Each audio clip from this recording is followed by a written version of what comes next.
Priveo Santé, votre clinique médicale privée offrant des soins en clinique dans le Grand Montréal et en ligne partout au Québec. Leur équipe de médecins et d'IPS offre des disponibilités rapides, sans frais d'ouverture de dossier, pour des soins généraux ainsi que des services spécialisés tels que le traitement de l'obésité. Visitez le www.priveosanté.com pour prendre rendez-vous en ligne en moins de 2 minutes. L'été est enfin là, les tenues légères sortent et bien souvent, on se sent un peu plus exposé, que ce soit par le regard des autres ou simplement par la manière dont on perçoit son propre corps. Les normes sociales et la pression des standards de beauté peuvent rendre difficile l'acceptation de soi, mais dans les faits, le poids est-il toujours le vrai problème?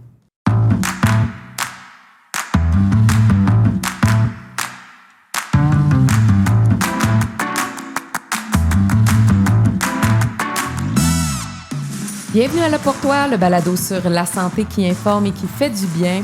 On a découvert lors du dernier épisode au sujet de la gestion de l'obésité que les traitements injectables ne sont pas une solution miracle. Dr Sophie Mazur est avec nous aujourd'hui pour poursuivre cette discussion. Bonjour, Dr Mazur. Bonjour.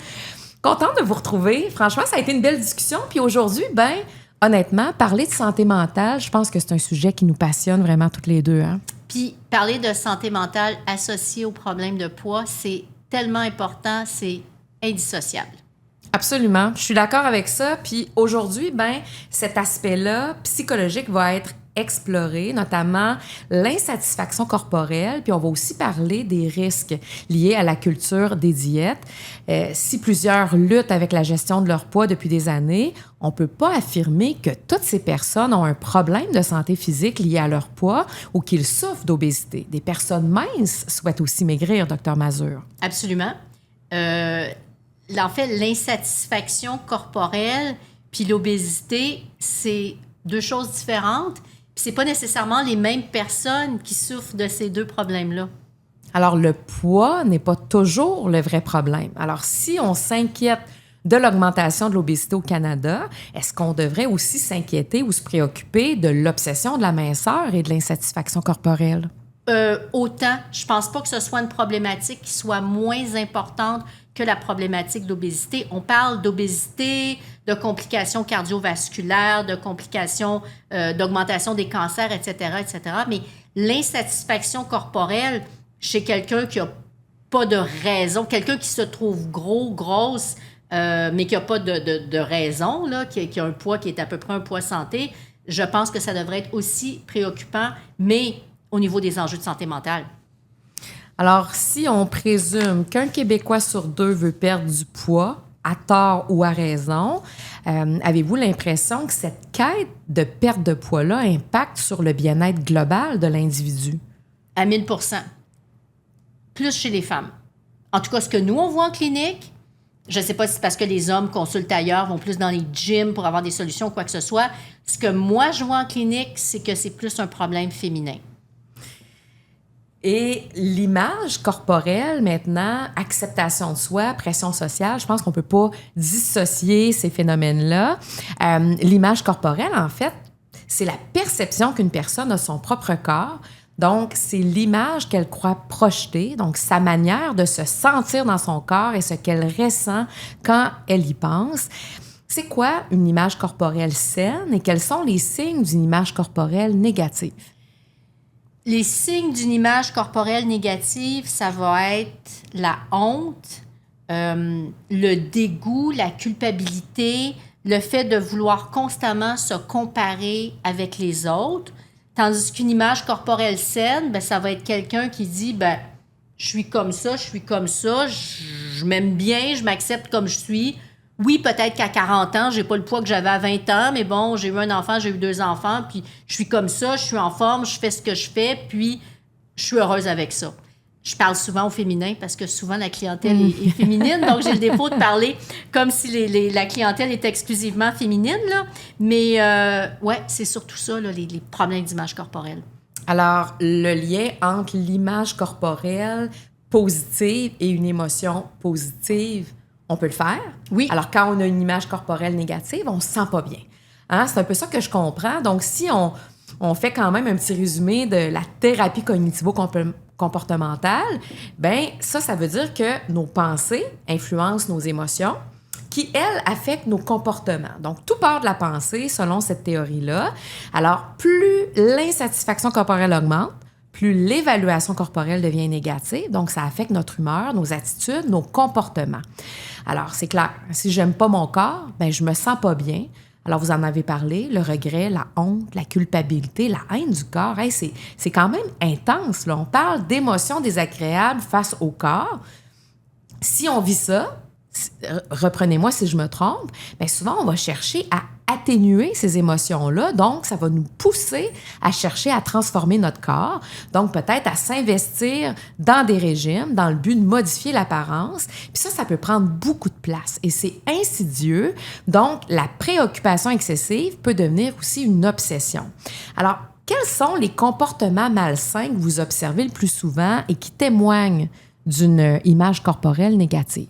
Ça va être des gens qui vont éviter les situations sociales où est-ce qu'ils ont à exposer leur corps, donc ils ne voudront pas aller se baigner. Des gens qui, quand c'est l'été, ils vont s'habiller comme si c'était en hiver, là, avoir des manches longues, des pantalons longs, même si c'est une température de petites robes puis de shorts. Donc, des gens qui vont éviter de s'exposer, des gens qui vont avoir honte, en fait, de s'exposer, de montrer leur corps, puis des gens qui voudront pas aller dans tout ce qui s'appelle dans des endroits où est-ce qu'ils auraient à nager, où est-ce qu'ils auraient à faire du sport, où est-ce qu'ils auraient à exposer finalement des parties de leur corps. C'est quelque chose qui va devenir comme un peu préoccupant. Fait qu'il va y avoir comme une forme d'évitement, en fait, Totalement. de certaines activités sociales qui pourraient les rendre vulnérables. Évitement de certaines situations sociales, évitement de s'exposer, le désir de se cacher, là, de cacher leur corps qu'ils vont trouver indigne d'être montré. Ça peut nuire effectivement aussi à l'intimité, j'imagine. Ça peut aller jusque-là. Oui, absolument. Les gens qui ont une insatisfaction de leur image corporelle vont avoir des problèmes au niveau de leur relation intime, vont avoir des problèmes au niveau de leur relation sexuelle, même si c'est avec un conjoint qui est déjà là. Je parle même pas d'essayer de rencontrer quelqu'un quand ces personnes-là seraient en théorie en recherche de quelqu'un.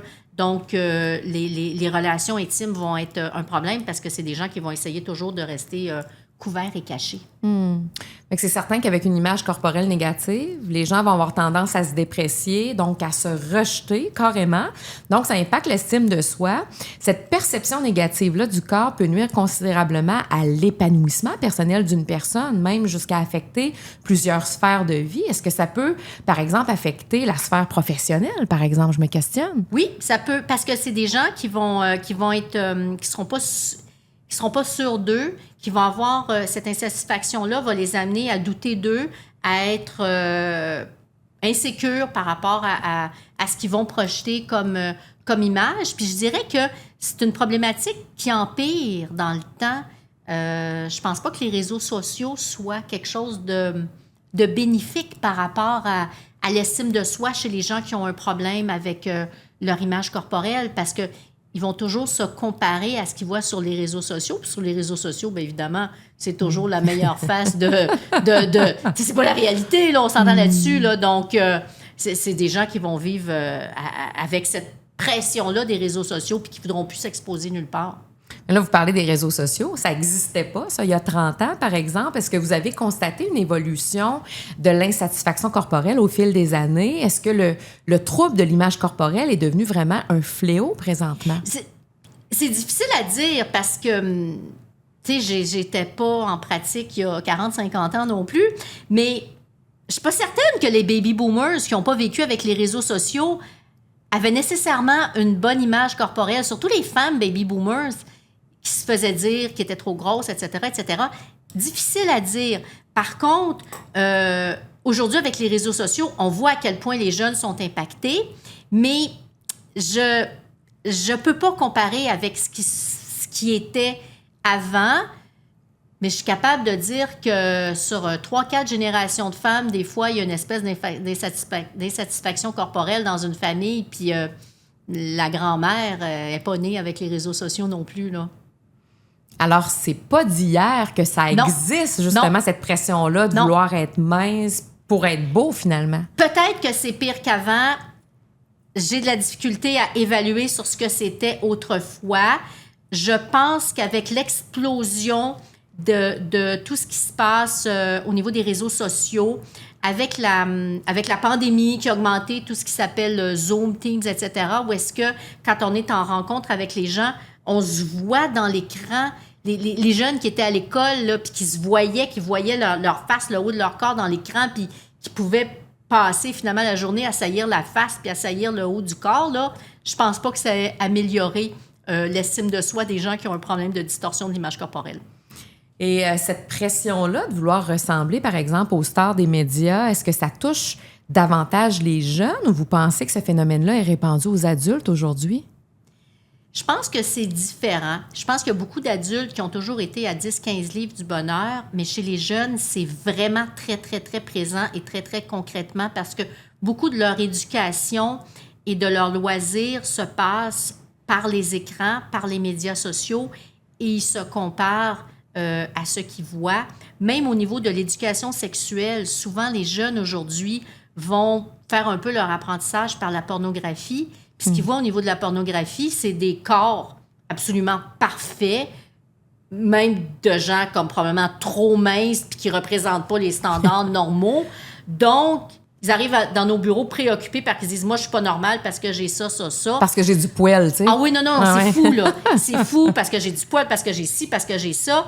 Donc, je vois que leur mère, leur grand-mère peuvent être préoccupées, mais je pense que les jeunes, c'est encore pire parce qu'ils ont des exemples sous les yeux qui sont pas la réalité, mais qui sont pour eux autres, ben c'est comme leur réalité. Absolument. Puis les réseaux sociaux, ben, sont omniprésents. Je veux dire, on voit les jeunes, là. Tu sais, je circulais dans ma rue, là, cette semaine. Puis là, je voyais 3 jeunes à l'arrêt d'autobus. Ils ont tous un cellulaire au bout des mains, comme si c'était le prolongement de leur corps. Donc, c'est un fait de dire que les réseaux sociaux sont omniprésents. Mais comment on peut se dissocier de cette pression-là? Est-ce qu'il y a des solutions personnelles, sociétales qui peuvent être appliquées pour réduire justement cette influence et promouvoir une image corporelle saine? Je pense que c'est par l'éducation. On en avait parlé lors du balado précédent quand on avait discuté là, des écrans, puis à quel point les écrans parfois pouvaient être néfastes sur l'activité physique. Je vais partir la même cassette de vieille ma tante, comme j'ai dit lors du balado précédent. À un moment donné, il va falloir que les jeunes ils les lâchent leurs écrans. Puis je pense qu'on n'était pas conscient jusqu'à tout récemment de à quel point, pas que c'était nécessairement néfaste, mais que c'était juste trop. Puis les jeunes sont trop devant leurs écrans. Les adultes aussi. À un moment donné, il y a une prise de conscience qu'il va falloir qu'il se fasse dans la société, de dire, bien, il y a la réalité, puis il y a le virtuel, les écrans. On peut-tu les lâcher à un moment donné, nos mots à 10 écrans, puis vivre la vraie vie, puis la vraie réalité, les vrais corps, les vraies relations, puis pas seulement par procuration avec les écrans. Mais ça, c'est toute une réflexion de société là, qui doit être faite. Oui, absolument. Puis, tu sais, comme par exemple, on fait juste penser, quand on choisit de partager une photo de nous, hein, ça va toujours être le meilleur angle ou la façon qu'on paraît le mieux. Contrairement à autrefois où est-ce qu'on prenait la photo avec l'appareil photo, on la développait, etc. Là, c'est comme, je la regarde, OK, non, OK, je la change, je la reprends, le filtre, le ci, le ça. Il y en a peut-être 13 qui ont été prises avant d'en partager une sur le bon angle. C'est pas la réalité? Ben non, absolument. Donc, fait que là, on arrive dans la vraie vie, on s'expose comme on est, on doit exprimer toute notre énergie, notre magie, mais elle est où cette magie-là quand on se compare à l'image parfaite qu'on devrait projeter versus ce qu'on est vraiment, tu sais? Fait qu'effectivement, il y a une réflexion de société à avoir. Puis j'ai le goût de vous poser un peu la question qui tue. Est-ce qu'on accorde trop d'importance à notre apparence physique? Est-ce qu'on se définit exagérément par notre enveloppe corporelle?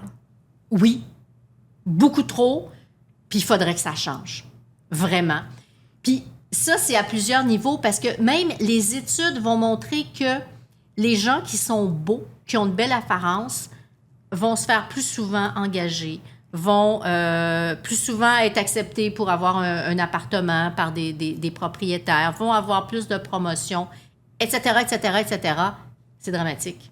Bien, c'est dramatique, mais Dr Mazur, moi, j'ai étudié en communication publique avant d'être infirmière et je me rappelle très bien, OK, j'ai 19 ans, je suis à l'Université Laval dans un auditorium et il y a un psychologue qui nous donne un cours justement sur la psychologie de la communication et qui nous explique que les personnes qui vont réussir en communication sont les personnes qui sont belles. C'est vrai? Et on définissait à ce moment-là, ça fait longtemps, là, la beauté comme, par exemple, la symétrie des traits. Par exemple, ou des personnes qui sont plus minces, des personnes qui ont le regard clair. Je me souviens, là, c'était comme des critères très, très, très spécifiques. Mais encore là, à l'université, on enseignait aux futurs journalistes de ce monde qu'il fallait être beau pour réussir. Alors, c'est des croyances qui sont... C'est pas il y a 100 ans, là. Ben c'est non. dramatique. C'est Ben dramatique non. parce qu'on n'est pas une meilleure personne parce qu'on est beau, puis on n'est pas une moins bonne personne parce qu'on est moins beau ou parce qu'on est plus gros, quoi que ce soit. C'est dramatique. Je pense, j'espère, je suis fondamentalement positive, que ça a tendance à changer. Parce que ce qu'on voit dans la publicité aujourd'hui, il y a beaucoup de marques qui vont maintenant, de marques de commerce qui vont maintenant se faire, pas s'obliger, mais vraiment être fiers de montrer, mettons, une certaine diversité corporelle. Ben oui. Donc, je pense, puis j'espère que ça a changé entre maintenant puis il y a 5 ans, il y a 10 ans. La diversité corporelle existe plus au niveau des mannequins, au niveau de ce qu'on voit au niveau des marques de mode. Est-ce qu'on est sur une belle évolution? J'espère. C'est important de voir justement des corps différents, des corps même normaux. J'ai tendance Normaux? à dire. Juste normaux? C'est quoi ça veut dire la normalité? En fait, si on veut le définir, c'est qu'on représente la majorité. C'est-à-dire représenter une hétérogénéité de corps, de tous les poids, de toutes les couleurs, de tous les styles, etc. Puis pas juste le fameux standard de beauté qui est quelqu'un de très grand, de très maigre, qui n'a pas de forme, etc., qui est très jeune, etc., etc. Blond aux yeux bleus, les dents parfaites, oui, on peut en exactement. rajouter une couche. Donc, mais je pense que ça a tendance à changer. Mais d'un autre côté, comme les jeunes vont beaucoup avec les réseaux sociaux, où là, il y a les influenceurs, c'est pas simple.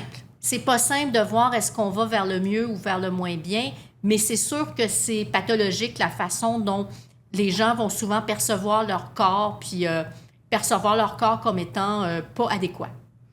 Puis je lisais qu'à 4 ans, le désir d'être plus mince apparaissait déjà chez les filles. Au Québec, 45 des enfants de 9 ans sont insatisfaits de leur silhouette et le tiers des filles de 9 ans a déjà tenté de perdre du poids. Ça, c'est selon l'Institut de la statistique du Québec. Alors, développer une image corporelle saine, c'est essentiel pour la santé physique et mentale.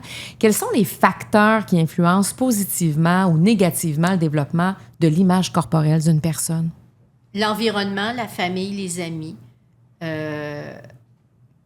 qui l'influencent positivement, négativement, je dirais encore une fois les écrans.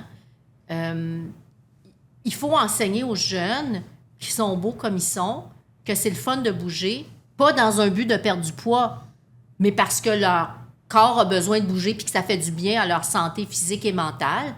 Il faut leur enseigner à bien manger, mais pas dans le but de perdre du poids ou de ne pas gagner de poids. Donc, il faut leur faire une espèce d'éducation à la santé par l'exercice physique, par l'alimentation, mais pas dans le but d'avoir un certain poids ou une certaine capacité d'activité physique pour un certain standard de beauté. Donc, l'éducation, la famille, l'environnement, les amis, ça va rester là, les facteurs qui vont influencer le développement des enfants. Puis en même temps, quand on parle des enfants de 4 ans ou 9 ans qui ont un problème d'image corporelle, encore une fois, je dirais, mais qu'est-ce qu'ils font devant les écrans, ces enfants-là? Mais c'est quand même grave quand on regarde ça. C'est très grave. Puis, tu sais, il disait que, à 9 ans, là, faire un régime là, parce que t'aimes pas ton corps ou une partie de ton corps, c'est quand même... C'est dramatique. C'est dramatique, c'est pathologique, c'est pas normal. Non. Il faut s'aimer, il faut être dans les saines habitudes de vie, oui, mais dans le plaisir aussi. On bouge parce que c'est le fun. On va jouer dehors parce que c'est le fun, pas parce qu'il faut maigrir. Puis tous les commentaires liés au poids, tu sais, c'est à un moment donné, là, tu sais, ma mère, on est à la maison, puis on reçoit notre petite nièce, puis elle est toute mince, elle est toute petite. Puis elle dit, mais il semble que t'as encore maigri, ma belle. Tu sais, mais ma mère aurait jamais dit à une personne, t'as donc bien engraissé. Mais d'aller dire, mais il semble que t'as encore maigri, c'est comme si le message passait mieux, mais en même temps, on dirait qu'on n'a pas conscience des fois que nos commentaires liés au poids, qu'ils soient positifs ou négatifs, pour nous, quand on les émet, bien, pour la personne, ça peut avoir un impact sur sa perception d'elle-même parce que Absolument. on parle beaucoup de l'apparence physique. Absolument. Trouvez-vous? Puis souvent, ça va être « Oh, wow, t'as maigri! Oui! C'est donc bien le fun! Bravo! » T'as maigri. Des fois, la personne a maigri parce qu'elle est dépressive, Ben oui. puis parce qu'elle a arrêté de manger, ça va pas bien, puis ce que l'environnement va lui envoyer comme rétroaction, comme feedback, c'est « Oh, wow, t'as maigri! Bravo! » Non, mais ça va pas bien, au contraire, là. Elle est dépressive, elle mange pas, elle pleure, mais elle a perdu 10 livres, bravo. C'est souvent, effectivement, l'environnement va être comme « Bravo pour la perte de poids! » Non, mais c'était pas vous... C'est pas bon, là, c'est pas une bonne affaire. Fait qu'il faut faire attention, justement, aux commentaires qu'on va émettre à l'endroit du poids ou de l'image corporelle d'une personne. Maintenant, j'ai le goût de vous poser quelles sont les approches ou les outils qui permettent de surmonter l'insatisfaction corporelle et favoriser une meilleure acceptation de soi. Il faut que les gens... c'est une excellente question. Wow! J'ai pas d'outils concrets, mais en fait, il faut éduquer. Encore une fois, je le dis, c'est l'éducation comme quoi tous les corps peuvent être beaux, tous les corps sont beaux. Ce qui est important, c'est d'être bien dans ce fameux corps. Et je donnerai un exemple. Quelqu'un peut être en surpoids, puis être super actif physiquement, puis super en forme, puis donc d'avoir un risque cardiovasculaire qui n'est pas important, versus quelqu'un qui est bien maigre, puis qui ne bouge pas, puis qui n'est pas en bonne santé. Donc, ça n'a pas rapport. Donc, la diversité corporelle, c'est comme la diversité de genre, la diversité de couleurs. C'est beau. C'est aussi simple que ça. Fait que c'est vraiment, tu sais, d'amener les personnes à apprécier, justement, leur corps, ce que leur corps fait pour eux, puis... D'aimer leur corps. Oui, mais même là, je lisais dernièrement que, en fait, au lieu de viser justement l'amour de son corps, on devrait peut-être viser la neutralité corporelle. C'est-à-dire que, OK, ton corps est là, il est comme ça se peut que tu sois insatisfait, mais accepte-le donc comme il est. Bien, l'accepter, mais j'irais plus... Je dirais de le dorloter aussi. Quand je dis de l'aimer, je veux dire... Regarde, ton corps, c'est ça. Regarde-le, aime-le, je sais pas moi, crème-le, chouchoute-le. Prends-en soin. Prends-en soin. Apprécie-le, c'est ton outil de plein d'affaires. Respecte-le, mais aime-le. Tu sais, si t'as mal, va te faire masser, va te faire... Respecte ton corps, aime-le, dorlote-le. C'est ton meilleur ami, c'est ton outil. Donc, apprends à faire la paix avec ton corps. Ça peut être un travail, par exemple, de longue haleine. Ça peut être un haleine. travail de toute une vie. Oui, parce que les standards dans lesquels notre société évolue, c'est vraiment le culte de la minceur, de la maigreur, de si tu es en surpoids, c'est mal, c'est mauvais, tu fais quelque chose de pas correct, etc. C'est pas correct. Il y a vraiment comme une perception qui est culpabilisante dans la façon que la société va interpréter ou choisir de juger une personne qui est en surpoids. Puis la question à 100 $, une des principales raisons qui motive une personne à suivre un régime est d'aimer son corps et d'augmenter son estime personnelle. Franchement, est-ce que la perte de poids mène systématiquement à ces résultats-là? Non. Parce qu'il y a beaucoup de gens qui vont perdre du poids, mais qui vont vouloir encore en perdre. Puis qui vont en perdre, puis qui vont faire un régime, qui vont en perdre, mais c'est jamais assez, c'est jamais correct. Puis ils s'aimeront pas plus après. Donc, quand c'est un problème d'estime de soi et de mal aimer son corps, peu importe ce qui arrive avec leur corps, ils vont pas bien l'aimer. Donc, c'est là-dessus qu'il faut travailler, sur le côté psychologique de pas juste acceptation, mais amour de son corps. Et là, on va parler de culture des diètes. Les tendances, les risques. D'après l'enquête québécoise sur la santé de la population qui a été menée en 2020-2021, on apprend que 60% des personnes âgées de 15 ans et plus ont tenté de perdre ou de maintenir leur poids au moyen d'une méthode particulière, dont certaines peuvent présenter un potentiel de risque. Les femmes et les personnes plus jeunes sont généralement plus enclines à adopter ces démarches-là. Et si on compare à l'enquête de 2008, qui montrait que près de 40% des Québécois avaient adopté une stratégie similaire, bien, on fait face à une hausse de 20% 12 ans plus tard. Quelle tendance minceur vous préoccupe actuellement dans l'industrie des diètes? Bien, les diètes miracles, le jeûne intermittent fait n'importe comment, les diètes sans ci, sans ça, sans gluten, très restrictives, sucre, mettons. Tout ce qui est restriction, c'est pas des choses qui sont bonnes. Et les jeunes vont adopter ces diètes-là. Assez jeunes, justement, là, les enfants, les ados vont faire ce genre de diète-là. C'est pas bon. Quand on désire mieux manger, il faut que ce soit des changements nutritionnels faits à long terme et non pas le genre de diète d'évitement. Là, je coupe ça, dans le but de, tout à coup perdre X nombre de livres, etc., etc. Mais pour le jeûne intermittent, par exemple, les mérites de cette stratégie-là pour perdre du poids sont souvent vantés. C'est quoi les risques? C'est pas une approche que vous recommandez du tout? On manque d'études encore sur le jeûne intermittent. Il y a des gens qui vont le recommander. Je suis un peu ambivalente par rapport à ça parce qu'il y a des gens qui vont y aller avec le jeûne intermittent, mais quand le 8 heures, où est-ce qu'ils vont manger? Ils vont manger vraiment n'importe quoi, ce qui n'est pas mieux.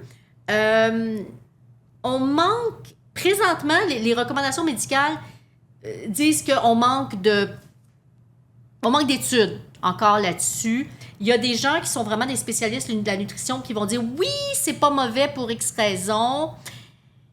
Mais ceux qui vont décider de perdre du poids grâce au jeûne intermittent, bien, quand ils vont arrêter le jeûne intermittent, vont reprendre ce poids-là. Est-ce que c'est quelque chose qui peut être fait à long terme? Je suis pas certaine. Donc, je suis un peu... Faut être prudent. Perplexe, prudente. J'attends encore des études avant d'être capable de dire à mes patients « Let's go, on y va avec le jeûne intermittent ». Pour l'instant, je dirais que c'est pas nécessairement quelque chose que je recommanderais. Et quels sont les principaux risques physiques et psychologiques associés au régime populaire et aux tendances alimentaires récentes? Les régimes populaires, ça dépend desquels on parle. Mais par exemple, la prise injectable de médicaments injectables pour maigrir alors qu'on n'en a pas besoin. Ah ben ça, c'est non. Si on n'en a pas besoin, on n'en a pas besoin. C'est non? Clair. OK. Il y a aussi tout ce qui est des diètes où est-ce qu'on élimine un aliment complètement. Là. Comme il y a les diètes sans gluten, ça, c'est pas pour perdre du poids, mais ça a été très, très tendance il y a quelques années. Mais dans le fond, si on n'a pas d'intolérance ou d'allergie au gluten, il n'y a aucune raison d'enlever le gluten de son alimentation.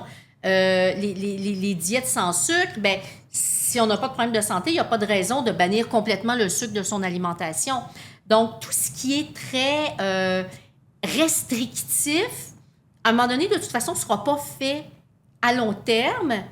Donc, ceux qui vont perdre du poids grâce à quelque chose d'hyper restrictif, ben, à un moment donné, ils vont dire comme « OK, c'est assez, là, maintenant, je recommence à manger plus normalement », vont reprendre ce poids-là. Donc, il ne faut pas être dans la restriction, il faut être vraiment dans les saines habitudes de vie globales. Autrement dit, exemple de base, là, de dire « Moi, j'aime la poutine, mais là, je vais faire attention, pas un petit mardi, mais de temps en temps, le vendredi... » Ça passe mieux le vendredi. Ben, de temps en temps, à titre de récompense, à un moment donné, oui, là, on se le permet aujourd'hui parce que c'est une journée spéciale. C'est comme l'alcool, comme plein d'autres choses, mais pas un petit mardi normal de semaine. J'ai rien contre le mardi, là, tu sais, mais c'est un exemple, là, tu sais, de se dire, aujourd'hui, c'est une journée spéciale, il y a de l'alcool, il y a de la poutine, mais tu sais, pas une quantité incroyable, mais c'est pas une journée spéciale 5 fois par semaine. Une fois de temps en temps, j'ai du plaisir à le prendre, c'est parfait, je n'ai aucune culpabilité à le prendre, mais ça fait pas partie de ma routine de vie normale, ça fait partie d'un petit plaisir une fois de temps en temps. Tu sais, le principe du 80-20, moi, je trouve que ça fait beaucoup de sens. Absolument. Tout à fait. Vous êtes d'accord avec Oui. ça, hein? Oui, oui. Et est-ce qu'il y a un cas, un patient, par exemple, qui vous vient en tête, un patient qui aurait, par exemple, compromis sa santé en suivant un régime? Est-ce que vous avez déjà vu ça dans votre pratique, là? Quelqu'un qui s'est vraiment... Oui.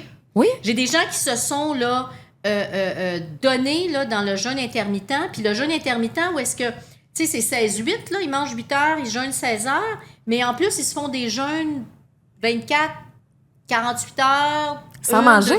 Oui, oui, oui. Oh, OK. Oui, j'ai vu des catastrophes. Ils ont perdu du poids, mais à un moment donné, ils se sont ramassés avec des carences. Puis après ça, c'est comme, j'arrête ça, je me sens pas bien. Puis là, je recommence. Puis là, quand je recommence à manger, ben là, c'est n'importe quoi. Est-ce qu'ils sont gênés de vous confier ça? Non, pas nécessairement. Peut-être parce que, bon, j'arrive à les mettre à l'aise avec ça, mais c'est pas quelque chose qu'ils raconteraient à tout le monde. Mais l'excès, c'est pas bon. Donc, l'excès, c'est pas bon, justement, de trop manger, de trop boire, etc., etc., mais d'être trop dans la restriction, c'est pas mieux. Parce que de toute façon, c'est pas quelque chose qui va rester à long terme. Donc, à un moment donné, il va falloir que ça arrête, puis c'est pas quelque chose qui est durable, là. Et là, on va parler de la théorie du point de consigne ou le set point.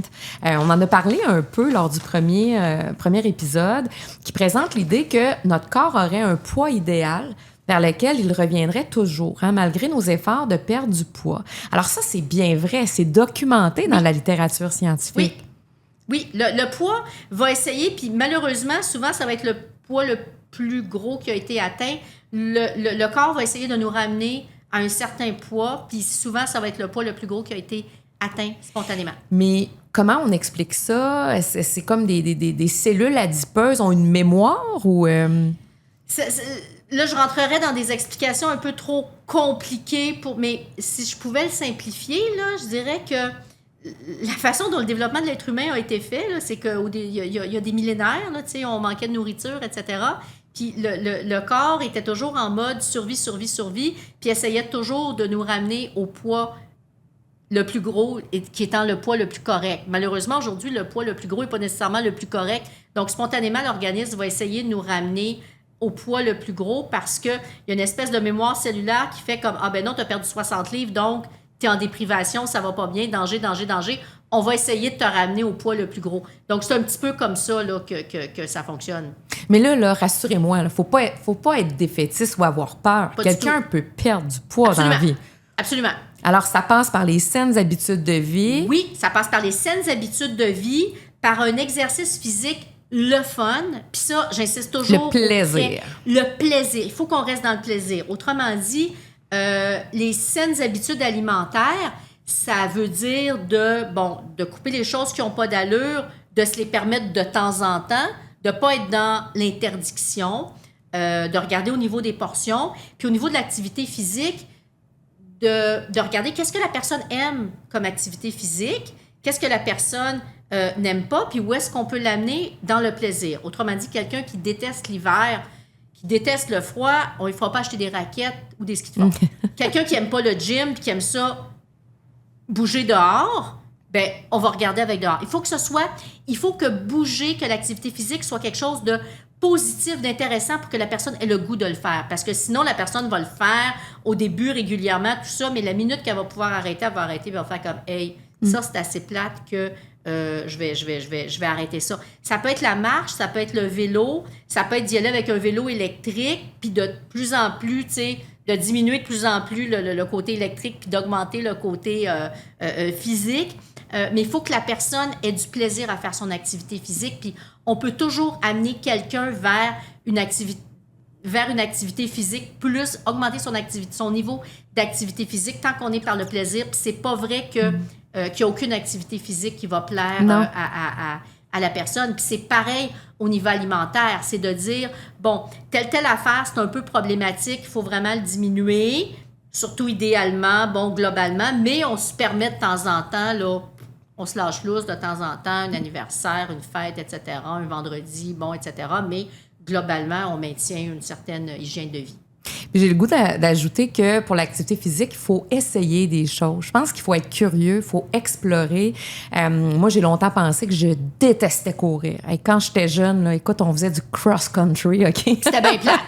On faisait le tour de l'école, la polyvalente. J'avais la langue à terre. J'étais probablement la dernière, OK, arrivée à la ligne. Puis ça me gênait. Tu sais, j'étais pas bonne pour courir. Je détestais ça parce que probablement que j'étais gênée aussi de mon corps parce que là, j'avais chaud. T'es pas super belle quand tu cours puis t'aimes pas ça, hein? Fait que... mais moi, j'ai repris la course à pied peut-être à 38 ou 40 ans. Puis c'est probablement l'activité physique que je préfère aujourd'hui. Tu sais, puis... C'est de l'essayer, mais c'est ça qui est le fun. Moi qui étais sédentaire complètement, j'ai commencé le vélo il y a quelques années. Mais il faut que ce soit électrique. À des endroits. Non, il faut que ce soit des endroits où c'est beau. Oui. Tu sais, je pourrais pas tourner en rond quelque part. Juste pour t'essouffler, mettons. Non, ça passe pas. Non. Le vélo intérieur de l'hiver, là, non. Il faut que ce soit beau. Il faut que je vois des affaires. Faut qu'au mois de mai, je sente des lilas. Il faut qu'au mois de juin, je vois, je sais pas, moi, n'importe quoi. Il faut que je vois des belles affaires. Il faut que je sois dans l'exploration, dans la découverte, etc. Puis à ce moment-là, ça me plaît beaucoup. Mais j'aurais jamais pensé, il y a 10 ans, que je m'achèterais un vélo puis que je triperais ma vie de faire 40 km de vélo. Mais il faut que je sois dans quelque chose de beau. Puis il faut que je fasse des nouveaux parcours pour voir des nouvelles affaires qui sont belles dans des territoires qui sont beaux parce que ça me plaît. Il y a toujours quelque chose qui peut plaire à quelqu'un. Des fois, les gens, ça va être d'aller marcher, mais d'aller marcher avec des écouteurs, avec la musique qu'ils aiment ou avec des podcasts qu'ils aiment. Absolument. Mais il faut que ce soit le fun. Il ne faut pas que ce soit plate. Fait que... il faut vraiment trouver... Des fois, ça prend une consultation avec un kiné pour explorer des choses qui vont les intéresser. Quelqu'un qui haït l'atmosphère d'un gym, on ne l'enverra pas au gym. Mais c'est clair qu'il y a quelque chose qui peut plaire. Puis dans les facteurs intrinsèques reconnus pour la motivation, on retrouve justement en priorité le plaisir, mais aussi les amis. Donc pour certaines personnes, ça va être de se retrouver avec des gens qu'ils aiment. Certaines personnes, ça va être d'y aller, puis à ce moment-là, je leur conseille d'y aller idéalement à 3, parce que des fois à 2, s'il y en a un qui peut pas, l'autre ira pas, etc. À 3, au moins, s'il y en a un qui peut pas, les 2 autres peuvent, etc. Puis de se faire une activité physique à 3, ou bon, à 2, c'est aussi correct. Ça fait drôle de dire ça de même, hein, une activité physique à 3, Dr. Mazur. Mais c'est ça, c'est vraiment ça. C'est comme, on va marcher 3 fois par semaine, on s'appelle, OK, c'est beau, c'est aujourd'hui à telle heure, etc. J'en ai qui sont, pendant la COVID notamment, qui sont bâtis des espèces de gym maison, là, en s'achetant des... Mais ils faisaient ça comme à 2 ou à 3 parce que sinon, des fois, il n'y avait pas la motivation. Mais c'est comme, OK, c'est beau, j'arrive à telle heure. Oui, c'est beau, je suis prête, nanana. Puis ils se motivaient entre eux autres. Puis quand il y en avait une qui n'avait pas le goût, qui ne pouvait pas, il y avait les 2 autres. Fait qu'à 3, ça marchait, on dirait, ça marchait un petit peu mieux. Il y a comme un engagement. Oui, hein? exactement. Puis je peux pas lâcher mon ami. Alors, il faut vraiment se donner les moyens. Et là, je vais vous poser la question, est-ce qu'il y a vraiment une diète sans risque et qui fonctionne? Changement des habitudes de vie. Mais on n'appellera pas non. ça une diète. Absolument pas. Fait que les diètes ne marchent pas dans le fond. Les diètes, non. Ce que je comprends, c'est habitudes de vie. Des bonnes habitudes de vie, de manger sainement, des portions qui ont de l'allure, des bonnes choses, de se permettre des petits excès ou des choses qui sont peut-être moins santé une fois de temps en temps. C'est un peu ça, la marche à suivre. Absolument. Et en matière d'image corporelle, il est démontré que les régimes ou la surveillance corporelle par le pèse-personne représentent malheureusement des facteurs de maintien des préoccupations corporelles et alimentaires. J'ai souvent dit à mes patients, surtout mes patientes, que la balance, là, on jette ça aux poubelles. Là. Vous pesez-vous? On s'en débarrasse. Moi, personnellement, rarement. Oui, hein? Rarement. Oui, rarement. Pour certaines personnes, c'est un problème. Il ne faut pas qu'ils se pèsent. Puis... Non, mais il y en a que c'est 3 fois par jour. Ouais. On va se dire la vérité. C'est pathologique. Ça ne devrait même pas être tous les jours. Puis même au bureau, j'ai pris l'habitude, avant de peser quelqu'un, de dire, est-ce que tu souhaites que je te pèse? Oh! Est-ce que tu permets que je te pèse? Puis si je te pèse, est-ce que tu veux voir ou est-ce que tu veux juste que je l'écrive dans mon dossier puis tu veux pas le savoir? Donc, ils ont le choix. J'ai des gens qui se sont mis à pleurer dans mon bureau qui m'ont dit « Mais c'est la première fois qu'on me demande la permission. » Wow!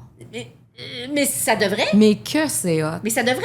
Fait que je dis, est-ce que tu veux? Oui ou non? Si c'est non, il n'y en a pas de problème. OK. Si c'est oui, c'est comme soit, tu regardes, tu vois, c'est correct. Si t'aimes mieux pas voir, on fait ça de dos. Moi, je le mets dans mon dossier. Comme ça, on documente, etc. Puis, ils ont le choix. Mais il y a personne... qui est obligé de voir le chiffre sur la balance. En fait, pour vous, c'est une donnée qui est importante au niveau du dossier médical. Oui, mais quand même, on va se que je dois demander. C'est pas une obligation. Mais là, vous êtes consciente que c'est pas la majorité des médecins qui font ça? C'est plate. Mais j'ai des patientes qui ont pleuré dans mon bureau quand je leur ai dit ça, tellement ça les a soulagées, émues, contentées. Je vais faire une analogie qui peut sembler bizarre, mais bon, dans la pratique d'un médecin, c'est... On doit faire une cytologie à toutes les 2 à 3 ans aux femmes, à un certain âge. On va demander la permission. Est-ce que c'est correct si je fais ta cyto? Il y en a qui disent non, j'en veux pas. C'est correct. Je ne vais jamais obliger quelqu'un. Je lui dis, écoute, normalement, ça la prendrait pour telle raison. T'en veux pas? T'en veux pas? C'est correct. Je vais quand même te prescrire ta contraception, ton hormonothérapie, peu importe, mais je l'accepte. C'est correct. Il faut demander.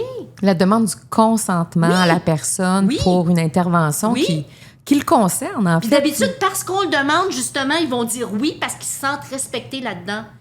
Mais c'est correct. Des fois, ils vont dire, hey, non, là, c'est pas un bon moment. Non, je veux pas que tu me pèses. Une autre fois, ça va être correct, mais là, pas aujourd'hui. Il n'y en a pas de problème. C'est correct. Non, puis tu sais, honnêtement, j'ai travaillé longtemps en centre hospitalier, là, puis combien de fois je l'ai entendu. Bon, on va faire ça, là, ma petite madame, là, puis ça va être ça. Puis, tu sais, on est très, très directif parfois dans nos interventions comme professionnels de la santé. Puis, tu sais, la vérité, c'est que souvent, ces interventions-là doivent se faire. Mais encore là, tout est dans l'approche. Puis c'est vers ça qu'on s'en va pour cette dernière partie de l'épisode. En fait, un mot sur l'approche des professionnels de la santé face au poids. J'aimerais qu'on aborde en fait l'importance de la communication en ce qui concerne le poids d'un patient. C'est un sujet qui est vraiment sensible pour plusieurs. Et j'ai lu récemment un article dans la presse où un médecin soulignait que de nombreux professionnels de la santé causent plus de tort que de bien à leurs patients en abordant la question du poids de manière inappropriée, en les invitant... Lui, dans le fond, il invitait les professionnels de la santé à réfléchir à leur propre biais et à s'interroger sur les conséquences de leur approche. Et certains experts vont jusqu'à dire que il est temps que les médecins cessent de mettre la santé de leurs patients en danger en leur martelant que leur poids devrait être perdu avec des solutions qui ne fonctionnent pas à long terme. Il y a un nom pour ça, ça s'appelle la grossophobie médicale. Ça, c'est connu et reconnu. C'est connu et reconnu depuis peu de temps. Ça fait pas 10 ans qu'on en parle. Ça fait même pas 5 ans qu'on en parle.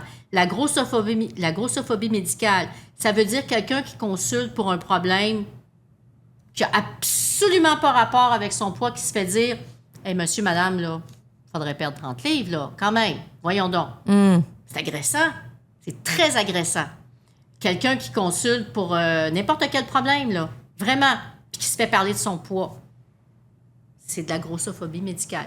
Quelqu'un qui se fait dire ben là, il faudrait que je vous opère pour tel problème, mais là, il faut perdre 30 livres, parce que là, voyons donc, votre risque opératoire, je ne peux pas vous opérer comme ça. Là, perdez 30 livres, là, puis après ça, vous viendrez me voir. Mais c'est du rejet, ça, c'est... Ben, complètement. Puis moi, j'irais même dire que c'est pas professionnel. C'est une approche qui est carrément on en parle inappropriée. Peut-être un peu plus maintenant, mais c'est quelque chose qui se faisait, puis qui se fait encore probablement, mais qui est inacceptable. Je veux dire, c'est de la grossophobie, c'est comme le racisme, c'est comme le sexisme, c'est-à-dire c'est traiter différemment et considérer différemment des individus en raison de leur poids, comme traiter ou considérer des individus différemment en raison de leur sexe ou de leur orientation sexuelle ou de la couleur de leur peau. La grossophobie médicale existe. J'ai des patients qui m'ont raconté des histoires d'horreur, là, de choses qui s'étaient fait dire dans le milieu médical à cause de leur poids, puis qui n'avaient absolument pas de lien avec la raison de consultation. Là. Puis même si ça avait un lien avec la raison de consultation, c'est inacceptable. Pensez-vous que présentement, quand les jeunes étudient la médecine, ils sont sensibilisés à ça, leur propre jugement, oui, la façon d'intervenir, de communiquer? Les jeunes, oui. J'espère. Je suis positive. Donc, je me dirais j'espère. Je pense que c'est plus une approche de médecins formés dans les années 80, 90, etc., là, bon, les vieilles générations. Je pense que ça a changé parce que maintenant, on est beaucoup plus dans l'acceptation de la tolérance, la différence, la réalisation que, tu sais, tout le monde n'est pas pareil puis qu'il n'y a pas juste un standard qui est le standard correct. J'espère. Mais ça reste que parmi les médecins, pas juste les médecins, les professionnels de la santé qui sont en poste présentement, il y a beaucoup de gens qui font endurer la grossophobie à des gens qui sont en surpoids, puis c'est inacceptable. Alors ça, et moi, je suis vraiment dépassée d'entendre ça. J'ai presque le goût de confier une expérience de vie personnelle. Quand j'étais petite, j'avais un surplus de poids et j'avais à peu près 8 ans. Première visite médicale, en tout cas dans mon souvenir à moi. Et j'arrive dans le bureau de ce cher médecin, qui était le médecin de ma mère, et qui me fait déshabiller carrément et qui me fait embarquer sur le pèse-personne. Et là, qui parle même pas, il me parle même pas, là. Il parle à ma mère. Et là, il dit à ma mère, bon, ben là, Cindy devrait perdre du poids, donc ça serait une bonne chose de couper tous les produits laitiers. Elle doit manger trop de fromage. Bon. Et là, c'est drôle parce qu'on dit ça qu'on a un bol de fromage. Oui, effectivement, oui. Nous autres, présentement.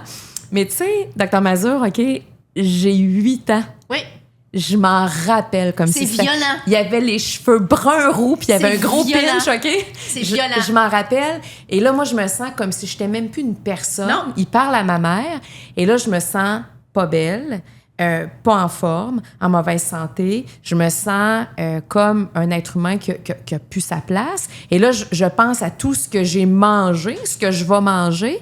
Et là, je me dis que j'ai un problème. Et ça peut être un déclencheur de troubles des conduites alimentaires. Ben oui. Anorexie, boulimie, accès hyperphagique. Je vais vous en parler dans un prochain épisode. Ça, c'est vraiment... Ça aurait pu être un déclencheur parce que c'est souvent le déclencheur d'un trouble des conduites alimentaires. C'est inacceptable. Puis, dans ma tête de petite fille, là, un médecin, c'est impressionnant. Ben oui, il a raison. Il a raison. Fait que Cindy n'est pas belle, elle n'est pas fine, c'est de sa faute. Exactement. Puis, tu sais, on entend souvent la phrase « elle s'en rappellera pas le jour de ses noces ». Je vous annonce aujourd'hui. Elle s'en est rappelé le jour de ses noces. Oui, puis ça fait 23 ans que je suis mariée, puis je vous en parle aujourd'hui, tu sais. Fait que faut faire attention à... Puis là, on parle du discours des professionnels de la santé, mais j'irais même à un niveau tout à fait humain et normal. Tout ce qu'on dit là, dans la vie qui concerne une personne, un commentaire qu'on juge initialement comme un compliment peut devenir comme un problème pour la personne qui le reçoit. On ne sait pas dans quel état la personne devant nous, elle se situe. Donc, je pense qu'il faut faire vraiment attention à notre approche, au choix des mots. Puis j'ai le goût de vous demander... Comment vous abordez personnellement la question du poids avec un patient? Par exemple, un patient qui est vraiment en surpoids, vous prenez sa tension artérielle, par exemple, là, vous voyez qu'il y a comme un début d'hypertension et tout ça. Vous voulez éviter de causer des préjudices. C'est quoi les bonnes formulations ou les formulations à éviter à tout prix? Il faut ouvrir la porte délicatement, doucement. Mettons... Examen annuel, la personne vient nous voir, on a vu déjà d'emblée, on voit qu'il y a eu une prise de poids depuis la dernière année, on se le dit, bon, tout ça, on pèse la personne en lui demandant la permission, bon, on le voit, là, qu'il y a eu une prise de, je sais pas moi, 25-30 livres, nanana. La pression a augmenté, là, c'est ça l'exemple. Bien, c'est d'ouvrir la porte tranquillement puis dire, ta pression a augmenté un petit peu. Est-ce qu'il y a des choses qui ont changé? Est-ce qu'il y a des choses qui te préoccupent? Est-ce qu'on ouvre la porte un peu? Poliment. C'est correct. C'est notre rôle de professionnel de la santé aussi, d'être là pour les aider là-dedans. Puis on va le sentir, la porte va s'ouvrir ou se refermer. Si la porte est ouverte, on peut y aller tranquillement puis dire, ben je regarde depuis l'année... Veux-tu qu'on regarde depuis l'année passée, tu sais, combien tu pesais, nanana? Puis si la personne nous dit, moi, je sais que j'ai pris du poids, mais bon, de toute façon, nanana, puis ferme la porte, c'est correct que ça s'arrête là. Mais si la personne fait comme, ouais, ben là, ça n'a pas été facile, justement, je pense que j'ai pris du poids, nanana, combien j'ai... Et ouvre la... Puis d'accord, on y va, poliment, gentiment, dans le respect. Mais on n'a pas à affronter la personne en disant « Ben voyons donc, que c'est ça, t'as pris 30 livres depuis l'année passée. » Ça se fait pas. Fait qu'on y va tranquillement, on ouvre la porte doucement, puis on regarde c'est quoi l'ouverture. Mais tu sais, comme, par exemple, OK, vous faites un examen, une biopsie, par exemple, et là, vous diagnostiquez un cancer à quelqu'un. vous devez lui annoncer. Vous ne prendrez pas 14 chemins pour lui dire que les résultats sont pas beaux puis que la personne a un cancer. Le patient ne va pas sentir que c'est sa faute. Ah. Quand on parle de poids, le patient va culpabiliser parce que va automatiquement se sentir coupable, dire « c'est ma faute ». Mais un patient fumeur, mettons, on lui annonce qu'il y a un cancer du poumon, on peut se sentir coupable lui aussi. Mais il faut lui dire parce que les faits sont là puis il y a des traitements qui vont venir avec. Oui. Alors, dans le cas de l'obésité, des fois, j'essaie de me dire, mais tu sais, une personne qui a visiblement un problème, il prend 4-2 litres de coke par jour, la malbouffe, hypertension, il a 31 ans, il a de la difficulté à se mobiliser parce qu'il y a des douleurs articulaires. On n'en a pas parlé de ça, mais les problèmes mécaniques peuvent survenir aussi. On ouvre la porte, on lui dit, on ouvre la porte tranquillement, mais si la porte se referme, si la personne est une personne adulte, apte à décider, on n'a pas à l'agresser. On est dans la responsabilisation de l'individu. Exactement. On ouvre la porte s'ouvre ou se referme. Il faut y aller avec ça, puis il faut respecter.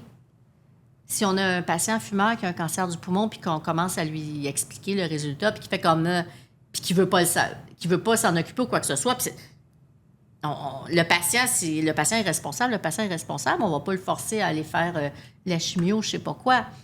On ouvre la porte, on regarde comment ça se passe, mais il y a beaucoup de culpabilité et de jugement associés au poids, donc il faut faire spécifiquement attention. Et actuellement, quelle est la place de l'accompagnement émotionnel ou psychologique dans le traitement de l'obésité?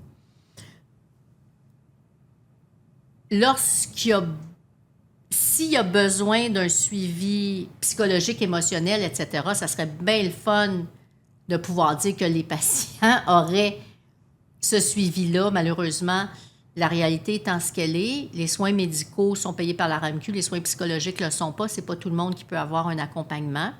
Il y a des patients qui en auraient besoin, qui ne peuvent pas en avoir. Il y a des patients qui peuvent s'en payer un, tant mieux. Mais malheureusement, ce n'est pas tout le monde qui peut être accompagné là-dedans. Et comment gérez-vous les patients qui sont pris dans les cycles des régimes sans fin à cause d'une image corporelle négative? Bien là, il faut poser un bon diagnostic.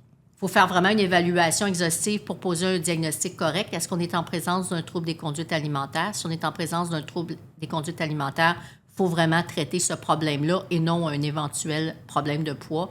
À ce moment-là, il faut vraiment s'en occuper. Le problème n'est pas d'ordre physique, le problème est d'ordre psychologique, voire même psychiatrique. Et pour terminer, quel conseil donnez-vous à quelqu'un qui lutte avec l'insatisfaction corporelle et qui souhaite perdre du poids de manière saine sans tomber justement dans l'obsession des régimes extrêmes? Ça prend une prise en charge psychologique, voire même psychiatrique, dépendamment des cas, qui doit se faire de façon concomitante à une prise en charge de santé physique. Alors, l'acceptation de soi, c'est un défi constant. Si prendre soin de son corps, c'est vital, bien, prendre soin de sa tête l'est tout autant. Chaque étape vers l'acceptation de soi passe par une approche bienveillante. Il faut se donner la permission de s'aimer. Je pense que vous l'avez bien exprimé tantôt.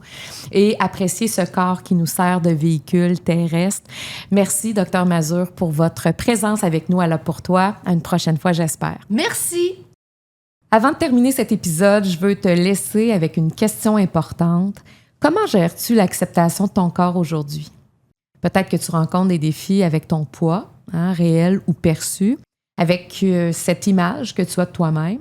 Garde à l'esprit que la santé n'est pas juste une question de poids. C'est un tout, c'est un équilibre entre le corps et l'esprit. Il est facile de se perdre dans la quête d'une image corporelle idéale dictée par la société, mais la vraie question est comment prendre soin de soi dans son entièreté? Chaque petit pas que tu fais pour améliorer ton bien-être compte. Et la recherche de l'équilibre est un acte de courage en soi. Si tu fais face à des défis, que tu cherches des solutions, il est toujours possible de trouver du soutien. N'hésite pas à consulter un professionnel de la santé, à en parler autour de toi et à explorer des options qui te conviennent. Je veux te dire que la transformation est possible, que tu peux trouver ton équilibre et créer un mode de vie qui te ressemble. Tu as le droit de prendre soin de toi physiquement et mentalement et c'est un choix que tu peux faire à chaque instant. N'oublie pas de t'abonner, de partager cet épisode à quelqu'un qui pourrait en avoir de besoin. Tu peux me faire part aussi de tes commentaires, hein, si tu as des questions ou si que tu souhaites, par exemple, partager ton expérience. Je vais être ravie d'en discuter avec toi. À très bientôt.